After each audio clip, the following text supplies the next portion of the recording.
Vamos à nossa segunda aula de doenças dos suínos, onde nós vamos discutir sobre interação, imunidade, microbiota e manejo. Eu considero a aula mais importante da nossa disciplina, porque nós vamos tratar de aspectos que acabam influenciando em todas as outras enfermidades que nós vamos discutir ao longo dessa disciplina. E também porque este assunto microbiota é pouco tratado no nosso curso, né? Na verdade, tanto na minha graduação e provavelmente na graduação de vocês, o tema ele não foi discutido com profundidade, né? A gente sempre, quando fala de micro-organismo, normalmente nós estamos falando de doenças, então acaba ficando essa associação de que se existe micro-organismo, existe doença, se não tem micro-organismo, existe saúde. E não é assim, e nós vamos ver ao longo dessa apresentação a importância que esse tema tem para a saúde dos animais e não é diferente para a saúde do homem. Muito bem, então na suinocultura nós tivemos um processo de modernização bem grande com relação à melhoria de instalação, melhoria genética, nutrição, e nós conseguimos reduzir bastante doenças que os animais, que os suínos tinham no passado, né?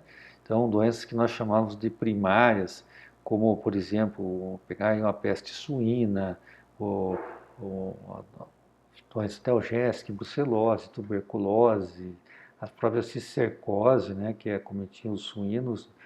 Então, isso ficou para trás, né? A saúde hoje é muito melhor na suinocultura. Só que, apesar de nós termos altos índices zootécnicos, hoje nós temos muitas perdas por mortes e doenças. Então, esse processo de modernização tem como impacto negativo o fato de nós colocarmos os animais num sistema confinado, com múltiplas origens, né? Às vezes o manejo acaba desencadeando a doença ou a instalação também. E com isso nós temos grande potencial para ganhos com redução da inflamação. A inflamação é o maior inimigo do sistema de produção, né? Quer seja de leite, quer seja de ovos ou de carne, no caso da suinocultura. Então, reduzir esse processo inflamatório é uma forma de nós melhorar desempenho. Só que o manejo e o ambiente são desafios gigantes, né? Por exemplo, às vezes o manejo ele é focado para atender o fluxograma da granja. Um exemplo clássico é a vacinação dos leitões ao desmame, que é um momento extremamente crítico de imunossupressão por conta do estresse da separação do leitão da sua mãe. E é nesse momento que eles são vacinados. As principais vacinas são posicionadas nesse momento. Por que ela não é colocada umas semanas depois, 2 semanas depois? Porque aí os leitões eles já estão na creche, já estão maiores. E no desmame não, você precisa manipular esses animais para o desmame, então aproveita e faz o manejo de vacinação. E os animais vivem num ambiente que é rico em patógenos, porque as fezes acabam ficando no mesmo ambiente que o animal é criado. Por mais que elas sejam removidas, há um incremento no número de patógenos no ambiente. Que no intestino do animal, você tem um ambiente da anaerobiose, então tem um predomínio de bactérias benéficas. Quando essas fezes se acumulam no ambiente, você tem a aerobiose, então muda o perfil de agentes que se proliferam. E isso acaba sendo um desafio para os animais, principalmente causando o desequilíbrio da microbiota, né, que é que a gente chama de desbiose. Na natureza, o animal ele defeca num local e convive em outro local. E acaba que animais em produção, criados confinados, ele acaba convivendo com essa microbiota das fezes que se alterou por conta da presença do oxigênio. Então, você acaba tendo um predomínio de patógenos. Então, nessas imagens aqui, nós vemos várias doenças que são causadas por agentes de microbiota. Então, aqui nós temos uma pneumonia causado pela Pasteurella multocida tipo A. Aqui nós temos uma doença de Glasser, que é causada pela Glasserella parasus, né, antigo Haemophilus parasus. Aqui no centro, um animal com ileite, causado pela Lawsonia intracelulares. Aqui vai Escherichia coli. E aqui uma meningite causada pelo Streptococcus suis tipo 2. O que tudo isso, essas doenças têm em comum? São causadas por agentes que nós não conseguimos tirar do animal, né? E se conseguirmos, o efeito vai ser pior, porque aí são animais muito mais suscetíveis a enfermidades. Então, nós temos que conviver com a gente e fazer com que ele se colonize com cepas menos patogênicas, que são aquelas excretadas na maternidade pela mãe dos leitões. Já aqui, nós vemos enfermidades causadas por agentes primários, que são agentes que eles não precisam de fatores de risco para causar doença. Essa é a grande diferença desses aqui. Esses aqui, a presença do agente não desencadeia necessariamente a doença. Por quê? Porque ele já faz parte da microbiota. Para que ele desencadeie a doença, ele tem que ter fatores de risco, ou melhor, se preferirem, fatores predisponentes. Tá? Já aqui não, a simples presença do agente pode determinar a doença. É claro que se existirem fatores predisponentes, a doença se agrava, mas o agente tem patogenicidade absoluta. Então aqui nós vemos o Seneca vírus, né, causando essa inflamação aqui na coroa do casco, uma doença que causa problemas com relação à defesa sanitária, porque as lesões são similares à da febre aftosa.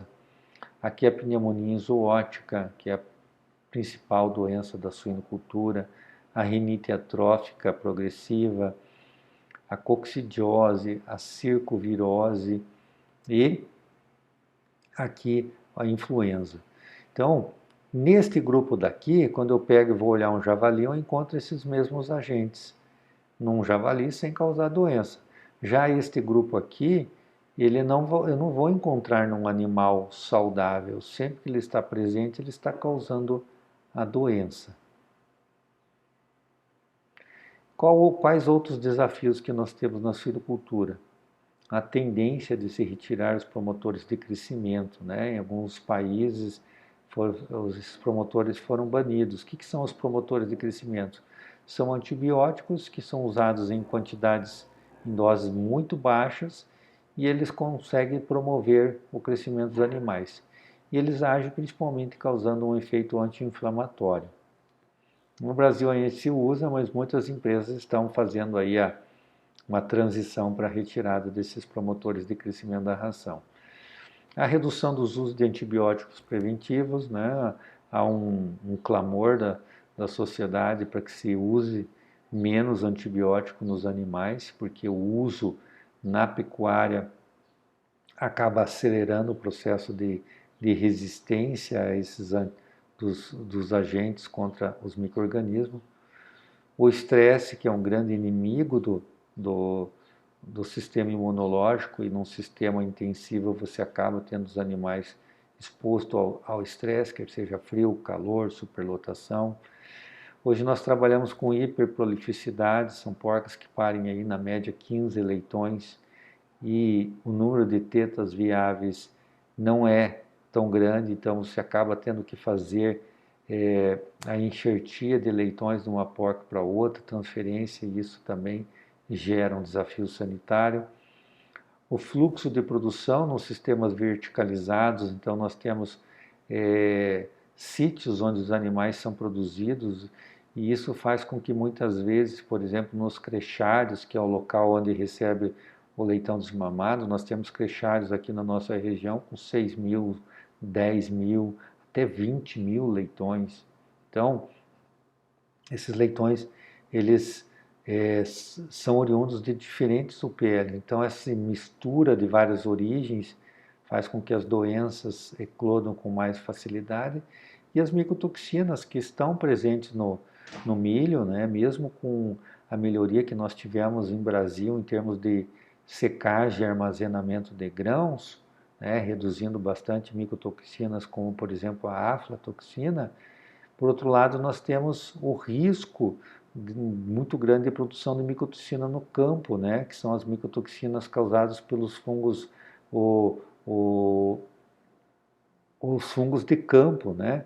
Então, nós temos aí toxinas muito presentes hoje no milho produzido aqui na América do Sul, como, por exemplo, a fumonizina, a zearalenona, que não é produzida por fungo de armazenamento, como é o aspergillus. Aqui no caso, é o fusário, que é um fungo de campo. Então, quando o milho é colhido, ele já tem a micotoxina. Isso acontece com outras culturas, inclusive com a soja também.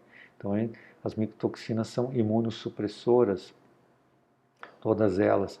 Então, a combinação delas em pequenas quantidades, elas têm um efeito sinérgico que acaba reduzindo aí a capacidade imunológica dos animais. Muito bem. Mas o suíno doméstico, ele é mais sensível à doença? Sim e não. Sim, por conta que o melhoramento foi sempre focado em desempenho e nunca em resistência a enfermidades, né? Então, há uma perda, porque o processo de seleção natural não está funcionando. Mas nós temos um animal, temos capacidade biológica adequada para combater as infecções. O que nós não podemos deixar é que alguns gatilhos que fazem com que as enfermidades apareçam sejam acionados, né? Então, olha que leite-gado espetacular, leitões com excelente desempenho, né? Então, ao longo da vida do animal, do nascimento até o abate, surgirão oportunidades para que a doença ecloda. E é isso que nós temos que evitar que aconteça, né? E quando o desafio é grande, a doença vai aparecer.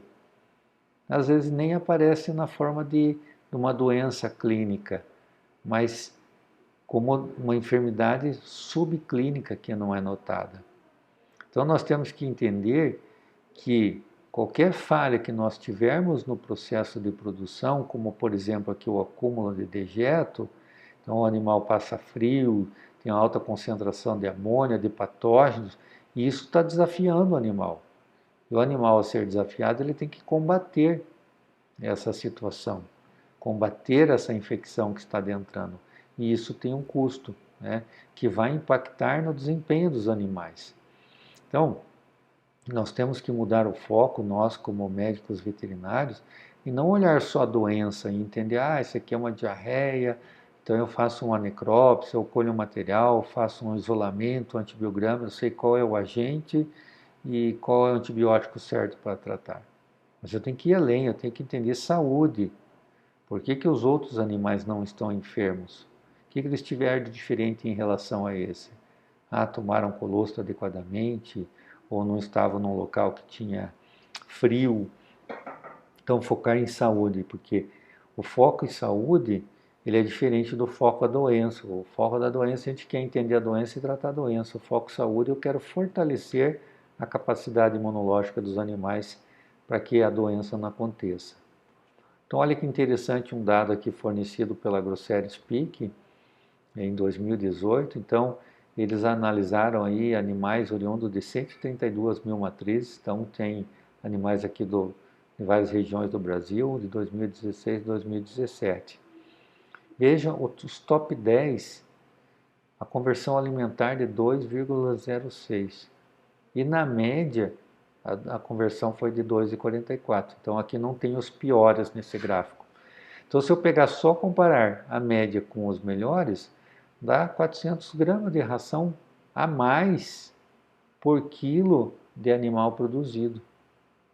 400 gramas de ração por quilo. Então, um animal de 100 quilos, que é o período de engorda, que ele coloca 100 quilos, então dá 40 quilos por animal a mais de ração. Eu pego um lote aí de 1.000 animais, são 40 toneladas de ração a mais por conta do que? Aonde que foi parar essa ração a mais? Provavelmente pelo processo inflamatório. Então, animais que tiveram um desafio imunológico maior, né? Pode ter desperdício por coxo mal regulado, ou por rato, ou por, sei lá, o mau uso da ração, usar para outras espécies animais, né? Isso pode acontecer no sistema de integração. Mas a maior perda aqui é pelo processo inflamatório. Então, como é que acontece isso? Quando o animal ingere o alimento, esse alimento ele é priorizado conforme as necessidades do corpo, as prioridades do corpo. Então, a primeira prioridade é a manutenção, né? Seja a manutenção de temperatura corporal, a homeostasia dos vários sistemas, né? O que sobra, prioritariamente, vai para a lactação, depois crescimento. Por isso que a gente evita que, por exemplo, uma fêmea de qualquer espécie animal seja permitido que ela comece a vida reprodutiva no primeiro cio, porque ela ainda está em crescimento. A partir do momento que ela está em lactação, esse crescimento é diminuído, né? Então, a gente espera lá terceiro cio, dependendo da espécie animal, para que ela entre, para que ela seja permitida que ela faça a reprodução. A reprodução é luxo, né? Ela já não é uma da lista das prioritárias, por isso que o animal precisa estar bem para se reproduzir. E por último, os pelos e cascos, né? Por isso, a primeira coisa que a gente nota no animal doente são os pelos de péssima qualidade, né? Quando vem o processo inflamatório, então a ativação do sistema imunológico, a doença passa a ser, combater a doença é a grande prioridade. O animal não precisa crescer mais, não precisa. Se sobrar, ele continua produzindo leite, crescendo, mas se não sobrar, ele tem que lidar com as duas coisas, manter o animal vivo e combater o processo inflamatório, a infecção, né? E como é que isso acontece, né? São vários fenômenos, mas num fenômeno mais agudo, o que a gente tem, né? Existe uma lesão tecidual ou uma invasão uma bacteriana ou viral, que seja. Então nós temos as células de defesa, como por exemplo aqui as células dendríticas, apresentando esse antígeno aos linfócitos, e há uma resposta aguda com a produção de interleucina 1, por exemplo, interleucina 6, ou fator de necrose tumoral.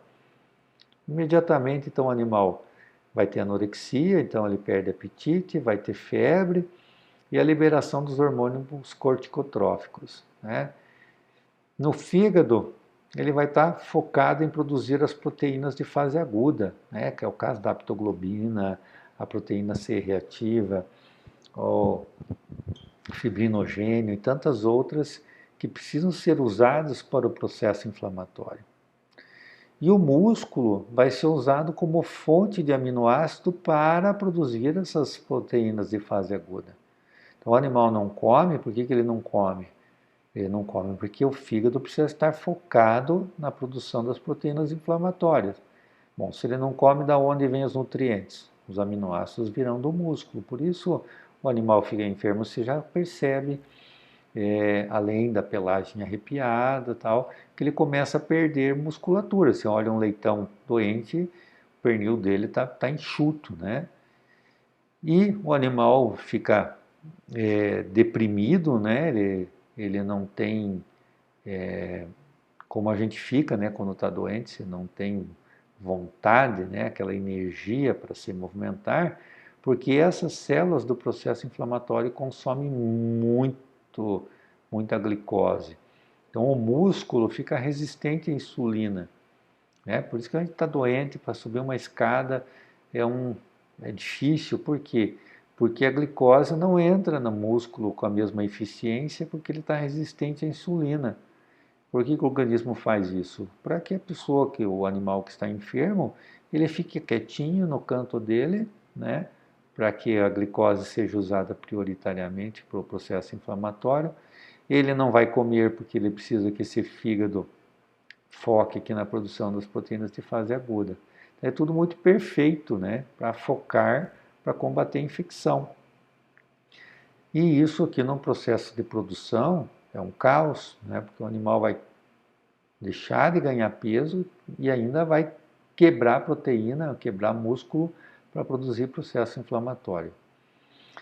E aí nós vivenciamos um ciclo vicioso na suinocultura, né? E isso também é muito notado em outros, né, sistemas de produção animal. Nós trabalhamos com bastante antibiótico, né, quer seja preventivo ou como promotor de crescimento. Isso gera desequilíbrio da microbiota, que por sua vez aumenta a incidência de doenças, que por sua vez faz com que se use mais antibiótico. Então, se nós voltarmos aí 20 anos, 30 anos, né, na história da suinocultura brasileira, nós vamos ver que tinha um momento que nós usávamos pouco antibiótico preventivo, ou nada de antibiótico preventivo, era mais curativo. Aí começou a se utilizar bastante para combater infecção urinária, e aí depois começou a usar bastante para creche, agora o ciclo todo.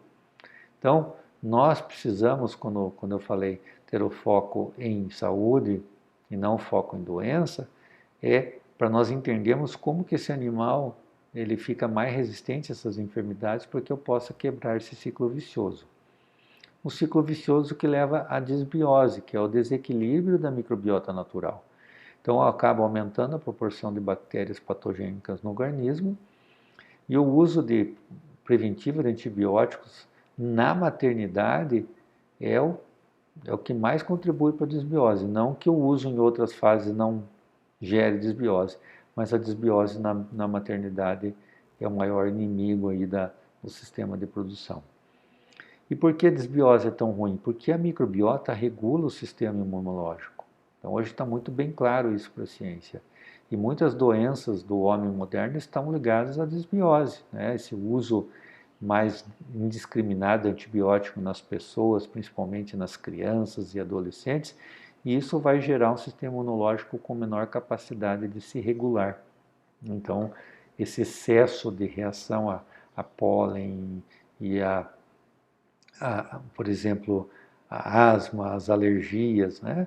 Elas estão ligadas a um sistema imunológico desregulado. E muitas doenças hoje, como por exemplo, depressão, diabetes, o câncer, ou a própria obesidade, são enfermidades que hoje estão sendo ligadas à desbiose, ou seja, o homem moderno, com a desbiose por causa da alimentação inadequada, o uso constante de antibiótico, tem gerado uma série de enfermidades, né? Bom, então vamos comparar a microbiota com o homem com suínos, porque no homem nos suínos aqui a microbiota é muito parecida em termos de tipo e quantidade. Então, a microbiota num homem e num suínos é na ordem de 39 trilhões de bactérias, que estão bilhões de anos em evolução. Então, elas surgiram nesse planeta lá no Big Bang. Então, elas estão num processo de evolução e adaptação muito mais antiga do que nós humanos, né? E elas têm capacidade de se comunicar pelo quórum ciência. O que é isso? As bactérias dentro do nosso organismo, elas produzem substâncias, né, que servem de comunicação intra e interespécie. Substâncias essas que vão informar em quantas elas estão. Então as bactérias, elas têm essa noção de quórum, um senso de quórum, elas sabem quantas elas estão e quantas as outras espécies estão. Então pensa uma bactéria com potencial patogênico no intestino, vamos pegar aí uma Lawsonia intracellulares. Ela sabe que ela está em pequena quantidade e que outras bactérias benéficas, vamos pegar um exemplo, um bifidobacterium, um lactobacillus, que eles estão em maiores quantidades. Então ela fica quietinha, né? É que nem um grupo de bandidos que estão em poucos, estão desarmados, eles sabem que eles não têm condição de causar um mega assalto, né? Agora, a partir do momento que eles se reúnem, estão lá em 30 pessoas, vários carros, né? E eles conseguem, então, tem armamento, eles sabem que está na hora de causar, de fazer esse assalto. Mas eles vão fazer sabendo também qual é a capacidade de reação da polícia.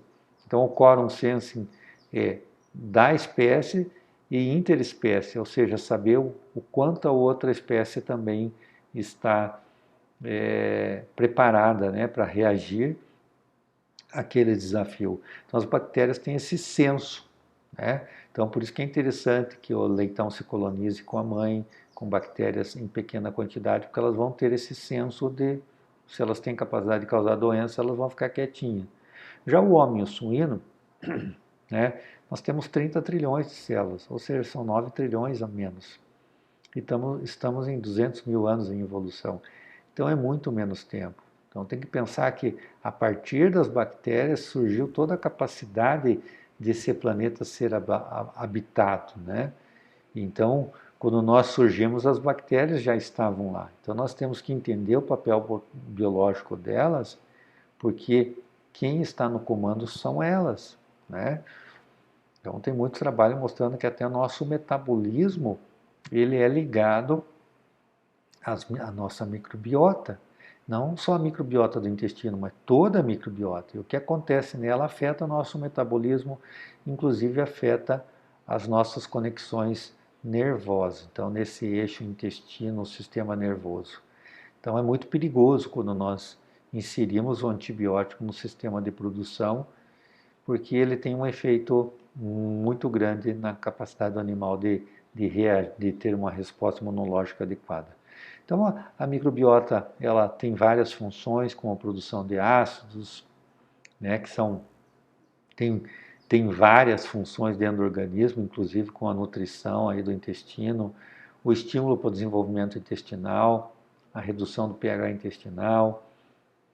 Elas secretam substâncias que atuam como bacteriocinas, ou seja, inibindo bactérias patogênicas, fazem a exclusão competitiva. Então o indivíduo que foi colonizado adequadamente, ele tem lá, por exemplo, nas tonsilas, colonizados por um Streptococcus suis tipo 1 ou 2 que ele recebeu da mãe, a hora que ele for receber uma outra cepa mais patogênica, aquele sítio está ocupado.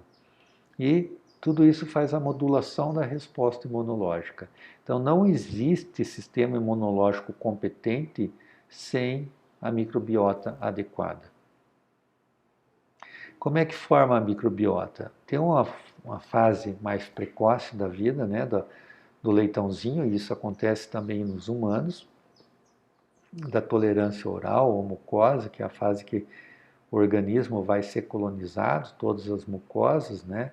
Então é a exposição do organismo a vários antígenos alimentares e de micro-organismos, né? Então o leitãozinho, por exemplo, já nasce contaminado com o Streptococcus suis no canal vaginal da fêmea, né? Então ele se contaminou no momento do parto, e isso é adequado, né? Foi programado para ser assim. Vai haver esse diálogo entre o sistema imunológico e a microbiota, então as bactérias e outros agentes de microbiota têm um padrão, né, que é conhecido, reconhecido pelas células do sistema imunológico, que vai se adequando. Opa, esse padrão está adequado, então vai ajustando essa microbiota. O leitão, ao nascer, vai tomar o colostro, né, vai ter uma proteção humoral, né, do anticorpo, e celular, quando ele recebe esse colostro da mãe biológica. E o leite vai fazer esse efeito de tampão, facilitando então a passagem dessas bactérias pelo intestino, né? Porque o pH intestinal ele acaba desativando muitas bactérias. Então essa fase aí o que o leitão está em amamentação, ela é muito interessante porque facilita essa colonização do intestino. E o que é mais importante, né? Os agentes com potencial patogênico são transferidos em pequena quantidade e com a expressão gênica de patogenicidade silenciada. Tá? Então, o leitão, vamos imaginar, ele se contaminou com Streptococcus suis. Né? Da onde veio Streptococcus suis? Da mãe. Esse Streptococcus suis estava causando doença na mãe? Não. Bom, se não estava causando doença, significa que ele está em pequena quantidade, porque o Streptococcus suis não vai aumentar em quantidade exagerada se não está causando doença. Bom, e se ele não está causando doença, ele não está produzindo os fatores de patogenicidade, tem um silenciamento gênico. Por quê? Porque custa caro ficar produzindo fatores de patogenicidade. E a bactéria, se ela não está usando esses fatores de patogenicidade, ela não precisa produzir. É a mesma coisa se encontrar um bandido armado numa padaria comprando pão. Por que ele vai com um fuzil, com uma granada na padaria comprar pão se ele só foi comprar pão?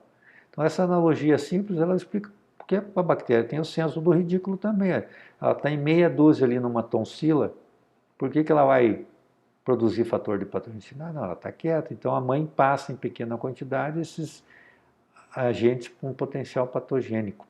E é isso que é interessante, porque o sistema imunológico reconhece e esses agentes vão ficar posicionados em diferentes locais do organismo e farão a exclusão competitiva quando esse animal for exposto a uma cepa mais patogênica. Muito bem, então como melhorar a imunidade dos animais? Uma transferência adequada de imunidade passiva. Então o leitão tem que nascer e tomar o colostro por pelo menos 12 horas na mãe biológica. Se ele não tomar na mãe biológica, ele tomou o colostro numa outra mãe, ele recebe imunidade passiva, mas ele não vai receber as células de defesas que são transferidas também como polimorfos nucleares, como citocinas, macrófagos, e que vão ser um complemento importante da resposta imunológica, muito mais, digamos, flexível do que o próprio anticorpo, né, que é chave e fechadura. Após 12 horas, com a mãe biológica, os leitões excedentes deveriam ser transferidos para as porcas, né, que possam receber esses leitões, mas evitar de fazer equalização de leitegada por tamanho de leitão. Não tem problema ficar leitão pequeno com médico grande. O problema é tirar todos esses leitões das porcas e depois ir distribuindo conforme o tamanho. Essa bagunça aí gera muito estresse e compromete a capacidade imunológica do leitão. E depois, é claro, se os leitões estão refugando, porque alguma teta não está produzindo leite adequadamente, aí isso tem que se retirar da porca a qualquer tempo. Outro passo importante é evitar a desbiose, promover então o equilíbrio da microbiota e eubiose. E existem etapas a serem feitas. A primeira é abolir o uso preventivo de antibiótico em porcas gestantes e lactentes também, né? Lactantes, né? Por que é usado esse antibiótico? Para controle da infecção urinária. A infecção urinária, na suinocultura aí de 20, 30 anos atrás, era da ordem de 30%. Hoje, ela é de 5% ou menos, mas muitas granjas continuam adotando esses antibióticos preventivos. O que acontece? Você bagunça a microbiota da porca e aí o leitão vai receber uma microbiota alterada da mãe. Então a doença vai acontecer, principalmente na fase de creche, recria e terminação. Também abolir o uso preventivo de antibiótico em leitões lactentes, né? Muitas empresas aplicam antibiótico várias vezes no leitão recém-nascido, com receio de que ele adoeça. Então, isso faz com que o leitão não se colonize com a microbiota da mãe. E aí, aquele nicho está livre, quando o leitão vai para a creche, ele vai ser colonizado com uma cepa que está sendo excretada por animais doentes, e ele vai ficar doente. E o uso de antibiótico preventivo nas outras fases, né, como creche, recria e terminação, não é tão caótico em termos de imunidade, porque a imunidade, a microbiota se formou já, mas também gera desbiose e a gente deveria usar somente se necessário. Então, veja como as coisas funcionam. Aqui é um cenário ideal, né, que eu chamo de colonização supervisionada. O leitão nasce, toma o colostro, e tem uma proteção 100%, né, comparado com a da mãe, né?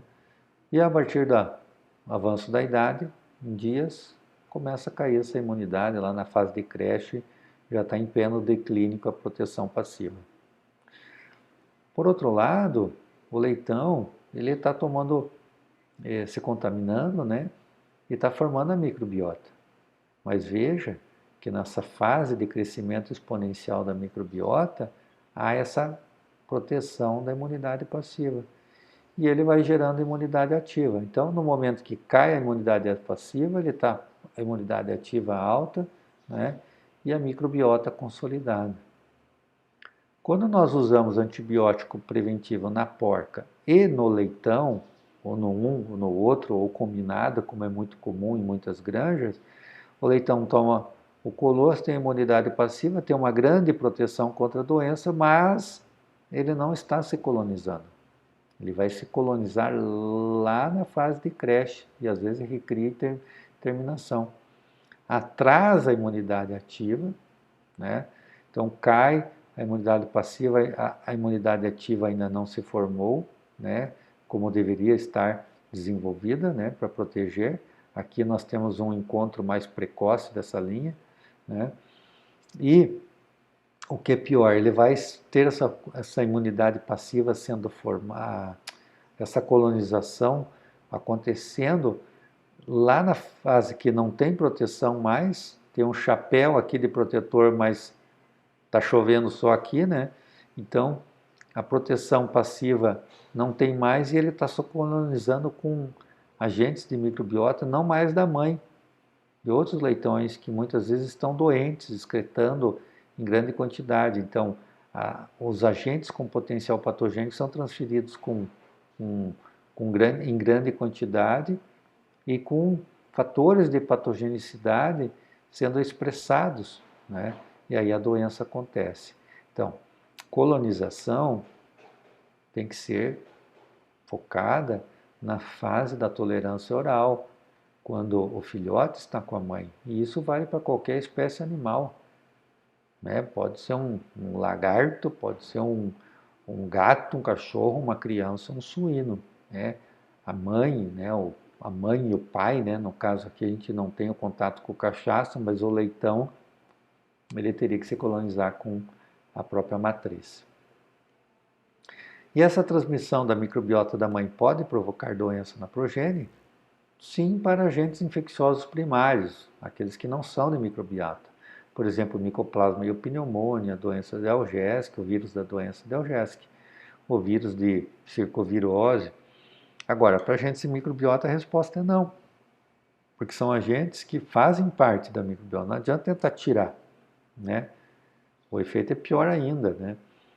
São patógenos facultativos, eles podem ou não criar a doença. Então, uma lista gigante, né? O Haemophilus parasois, que agora virou Glasserella parasois, Pastorella motocida, Mycoplasma eosinove, não o Mycoplasma eopneumonia, esse sim é agente primário, né? Streptococcus suis, Erysipelotrix ruseopatis, Escherichia coli, é uma lista gigantesca. Então, nós temos que pensar que tanto no animal em eubiose como em disbiose, nós temos os mesmos agentes, o que muda é a proporção, né? Então, eu preciso ter mais bactéria benéfica, pouco de oportunista e bem pouco bactérias patogênicas, né? Porque senão, se eu aumento as bactérias patogênicas, aumenta a doença. Então, a diferença em um animal doente e um animal saudável não é a presença do agente, e sim a proporção do agente, né? Então, essa colonização acontece já no nascimento, aqui o leitão nasce, como eu falei, Streptococcus suis já coloniza no canal do parto, e ele vai, ao longo da vida dele, sendo colonizado, né, ao longo da maternidade, né, sendo colonizado. Alguns agentes colonizam mais cedo, como o Strepto, a Glasserella, outros mais tarde, como a Pasteurella e o Actinobacillus pleuropneumonia. E aí, quando o leitão é desmamado, a imunidade passiva está despencando, mas ele tem já uma adaptação a esses agentes patogênicos. Ou não, né? Se ele não recebeu esses agentes da mãe, e aí a doença pode aparecer.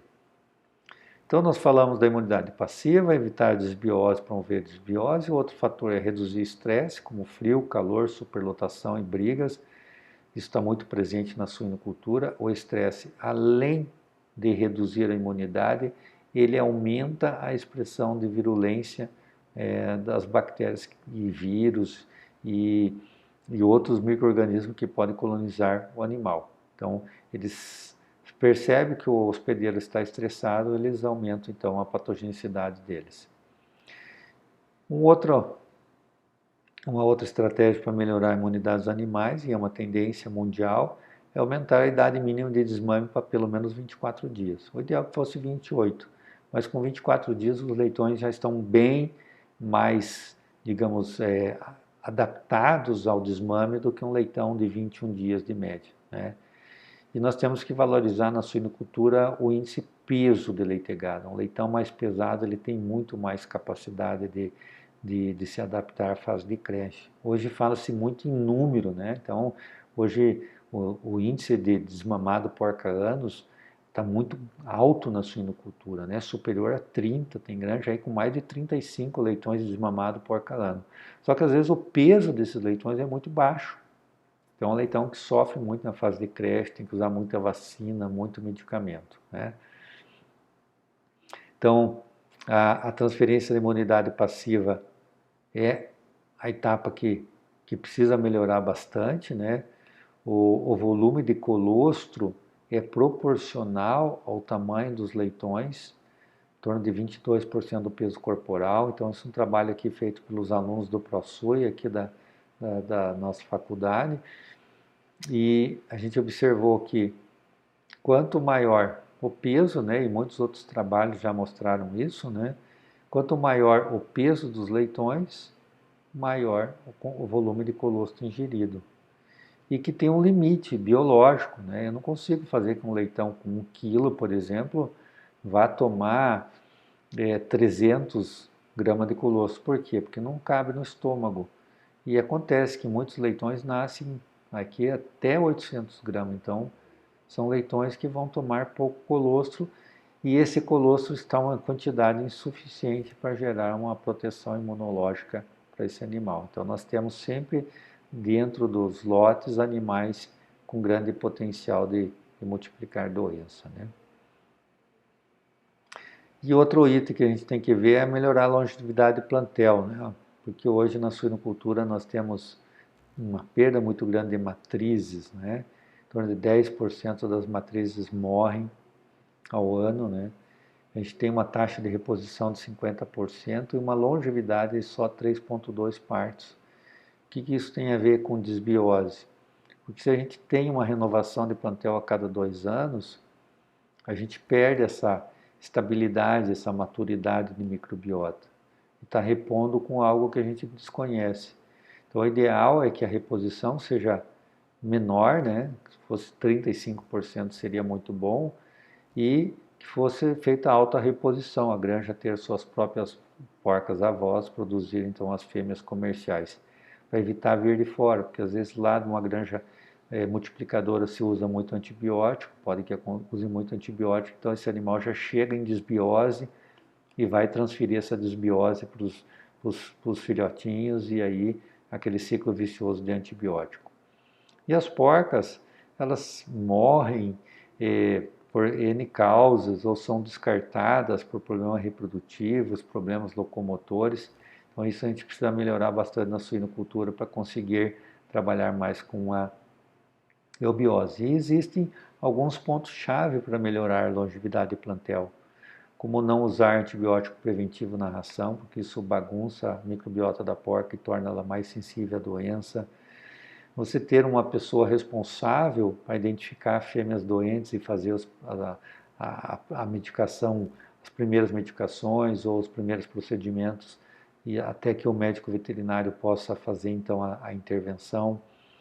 As monitorias para infecção urinária com tiras reativas, para saber qual porca está com infecção. E a gente tem testado aí o tratamento dessas infecções urinárias com marbofloxacina, que com uma dose só ela controla essas infecções. Então, ao mudar aquele sistema de uso preventivo de antibiótico com infecção urinária, quando você dá antibiótico preventivo, todas as porcas da granja vão comer ração medicada quando apenas 5% estão com a doença. Então, muito mais correto fazer o diagnóstico com a urinálise e tratar somente a porca doente. Também acompanhar a questão de casco, né? O casco, ele é muito sensível a deficiências, principalmente de zinco, e o zinco, o ideal é que ele fosse suplementar na forma orgânica, para que tenha uma melhor biodisponibilidade, melhor absorção, e com isso a gente consegue que as porcas tenham uma longevidade melhor. Outro fator aí que também compromete bastante a saúde das porcas são os prolapsos, né? Porcas que acabam sendo descartadas, prolapso de reto, prolapso de útero. Então o esforço no momento do parto em porcas constipada, né, acaba tendo um esforço maior, isso o uso de fibra na ração do periparto, aí, dos seus 20 dias até 30 dias antes do parto, ou pelo menos 5 dias antes do parto e depois do parto, ajuda bastante na saúde das matrizes. E por que a reposição ela é tão importante, né? A gente comentou antes, né? A qualidade da microbiota da leitoa, também tem o fato que as leitoas elas acabam sendo muito excretoras do micoplasma e o pneumônia. Quanto mais fêmeas excretando micoplasma e pneumônia na maternidade, maior o problema da doença na granja. Então a reposição constante ela traz esse desafio, né? Então veja só, o que nós queremos é que se um patógeno é obrigatório, um patógeno primário, que a granja seja livre, ou que eu possa erradicar, por exemplo, uma doença da Algés, que é até um micoplasma, né? Trabalhar com rebanho livre, imunizar o rebanho e diminuir a transmissão vertical, né? Eu não quero que a porca passe micoplasma, cercovírus, influenza, né? Quero que esses leitões saiam da maternidade livres disso, né? Então, diminuir esses agentes. Por outro lado, eu preciso que esses leitões sejam colonizados com essas cepas que estão na mãe. Por quê? Porque não estão causando a doença na mãe. Então, vão ser transferidos em pequena quantidade e com os genes de patogenicidade silenciados, né? São patógenos de microbiota, então tem que ser positivo conviver com a gente, posso imunizar para algum deles, né? E aumentar a transmissão vertical. Quando eu faço reposição, eu acabo acelerando, aumentando, por exemplo, a excreção do micoplasma e o pneumônio na maternidade. Conforme for trabalhado esses outros agentes, eles podem ser mais excretados.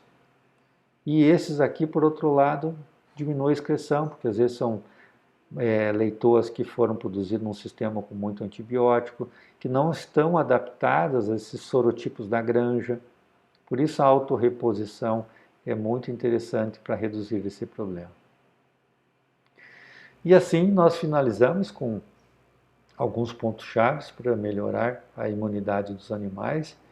E o mais importante dessa aula é o olhar com relação à microbiota e a importância que a microbiota tem para a saúde dos animais e do homem.